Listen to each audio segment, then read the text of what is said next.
Have you ever come across like a piece of writing, you're like, whoa, this feels foundational? Yeah. That's how I feel about Proverbs chapter 3. Oh, yeah. It's like this really incredible, I think, especially for somebody who maybe is new to kind of biblical wisdom or like just exploring faith and spirituality, it lays out these principles. Yeah. These like 7 core principles for how to live your life. A blueprint. Yeah. A guidebook. Like how to make good decisions and just grow as a person. Yeah. And it's so practical too. Yeah. It's not like super, esoteric. Right. It's like very applicable to everyday life. Exactly. It's like taking this ancient wisdom and seeing how it can really shape who you are, the choices you make, and how you interact with everyone around you. So that's what we're going to do in this deep dive. Love it. We're going to go through these 7 principles. Okay. And we're going to look at what they mean and how we can apply them. Sounds good. So the first one, and this is right out the gate in Proverbs chapter 3, verses 5 and 6.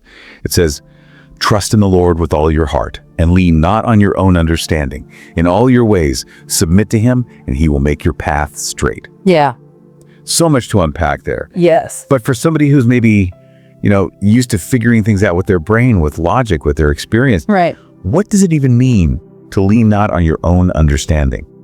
That is the question, isn't it? I mean, it's not saying that, logic and experience are useless or anything. It's just acknowledging that as humans, we have limitations. Yeah. We don't see the full picture, right? Like we're looking through a keyhole, essentially. And so much of what we understand is filtered through our biases, through our experiences, through our, emotions even. Really? And so it's saying, okay, recognize that you don't have the full picture. There's a bigger picture out there. Right. And it's not about control. It's about recognizing that there's a wisdom beyond our own. Mm-hmm. Yeah. And so if we're not leaning on our own understanding, then what does it look like to submit to him? Yeah, that word submit can be a little bit like, whoa, hold on. Right. But think of it this way. It's like aligning yourself with this much bigger perspective. Okay. With a wisdom that's beyond our own. So instead of like our limited human perspective, we're aligning ourselves with God's perspective. Exactly. It's like acknowledging, okay, there's a higher authority. There's someone who understands how things work on a much grander scale. Okay. Yeah. So it's like we're saying, I don't have all the answers. Right. I need some help. Yes. And I'm willing to be open to that guidance. 100%. And I love how it says, in all your ways, submit to him. Yeah. It's not just the big things, it's the everyday choices as well. So what's the payoff then? I mean, what happens when we trust in the Lord and we lean not on our own understanding and submit to him? What does it mean that he will make our paths straight? Yeah.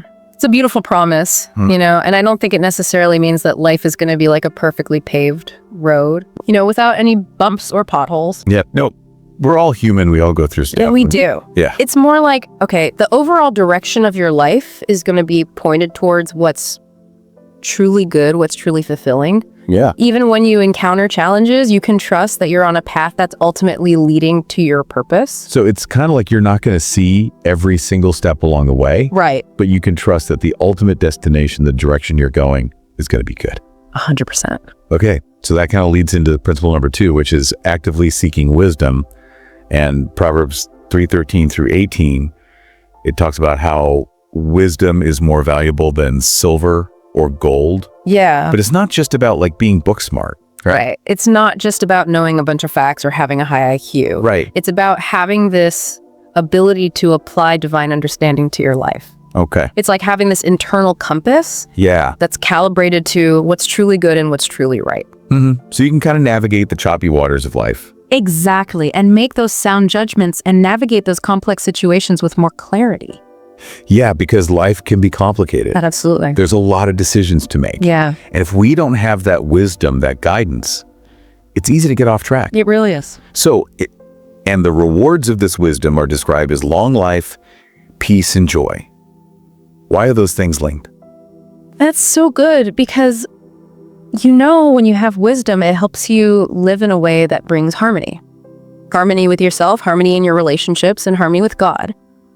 And so it helps you avoid those choices that lead to unnecessary pain and conflict. Right. And it equips you to respond to those challenges in a way that builds resilience and strengthens your inner peace. Yeah. So it's not like wisdom's going to prevent bad things from happening. Right. But it's going to help you go through those things with more peace. And grace. And make better choices. Absolutely. So how do we actually get this wisdom? I mean, there's no Amazon Prime for wisdom. Right. How do we tap into this? Well, the text actually gives us some practical steps, and it starts with this idea of fearing the Lord, Okay. which sounds kind of intense, It does. but it's really about having a deep reverence and respect for God. Okay. And then it's about actively seeking his ways, Yeah.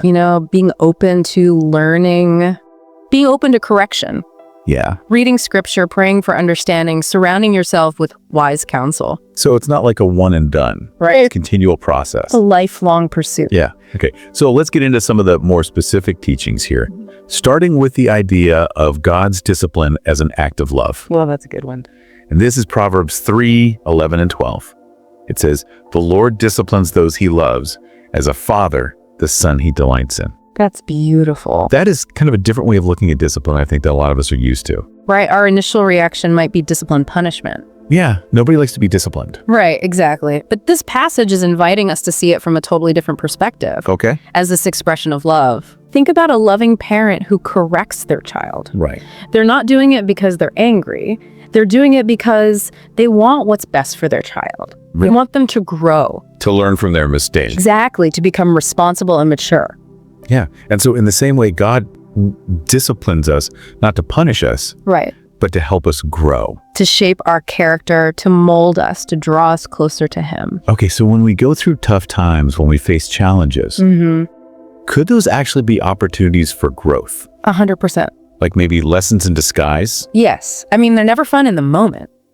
Nobody likes going through hard times. Right. But they often reveal areas where we need to change. And they build our resilience. They deepen our understanding of ourselves and our relationship with God. So it's about trying to see the bigger picture, even when we're in the midst of something difficult. Exactly. And, embracing that correction with humility can lead to huge transformation. Yeah, I think that's really encouraging. Okay, so let's talk about the next principle, which is honoring God through generosity. And this is Proverbs 3:9 and 10. Okay. It says, "Honor the Lord with your wealth, with the first fruits of all your crops, then your barns will be filled to overflowing." Love that imagery. So it's not just about giving like our leftovers. Right. It's not about waiting till all of our needs are met and then giving what's left over. It's Yeah. about prioritizing God in every area of our lives, including our finances. Okay. And the concept of first fruits is really interesting because it emphasizes giving from the best of what we have.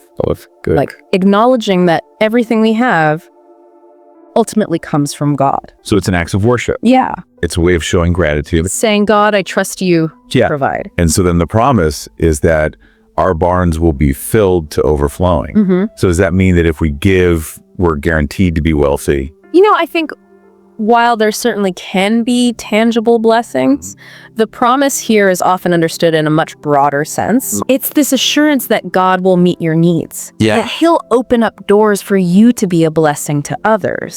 So it's not just about like a formula for riches. Right. It's about the heart behind it. Exactly. It's the heart that matters most. Okay. So our fifth principle is practicing kindness and integrity. Love it. And this is Proverbs 3:27 through 30. Okay. Do not withhold good from those who deserve it when it is in your power to act. Yeah, This seems pretty straightforward, it does. but I think it's so important. I agree because, it's about recognizing that our faith isn't just about our personal relationship with God. It's about how we treat other people. Yeah. Kindness, generosity, honesty, fairness. These are all reflections of God's character. So it's like putting our faith into action. Exactly. And when we choose to live that out, when we're intentional about those qualities, we not only benefit the people around us, Right. but we build trust, we strengthen our communities, and we really offer a tangible example of love. And the passage also mentions that righteousness leads to blessings, Right. while wickedness leads to destruction. Yeah. There's a consequence to our actions. So it's about making sure that our actions are lining up with our values. Absolutely. Okay. Our sixth principle is rejecting envy and violence. Ooh, good one. And this is Proverbs 3:31 and 32. Okay. Do not envy a violent man or choose any of his ways, for the Lord detests a perverse man, but takes the upright into his confidence.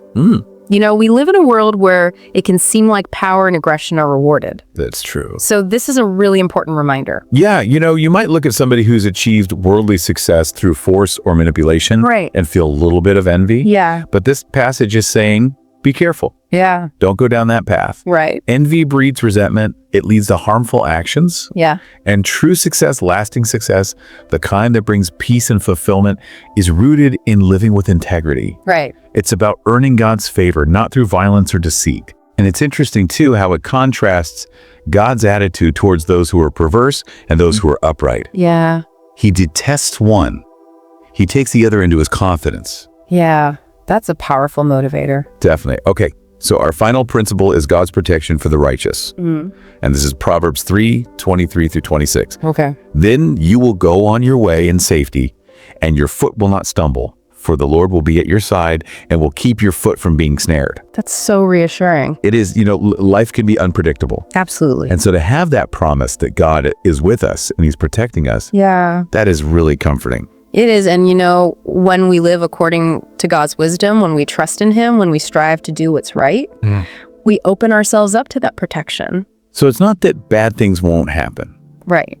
but we know that he's with us through those things. He's got you. Yeah. He's by your side. Okay, so to recap, we've gone through these 7 principles: trusting God over our own understanding, seeking wisdom, understanding God's discipline as love, honoring him through generosity, practicing kindness and integrity, rejecting envy and violence, and finding security in God's protection. It's a beautiful roadmap. It is, and it's really practical. So practical. And I think even if somebody is just beginning to explore faith, Yeah. this is such a great starting point. 100%. And when you put these principles into practice, they really can transform your life. So for you listening, Yeah. I want you to think about which of these principles really resonates with you. Yeah. Which one maybe you need to focus on this week? Is it trusting God when things feel uncertain? Yeah. Is it being more kind?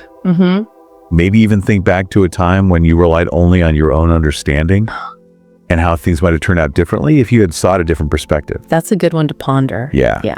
So thanks for joining us for this deep dive, Thanks for having me. and we'll see you next time. Sounds good.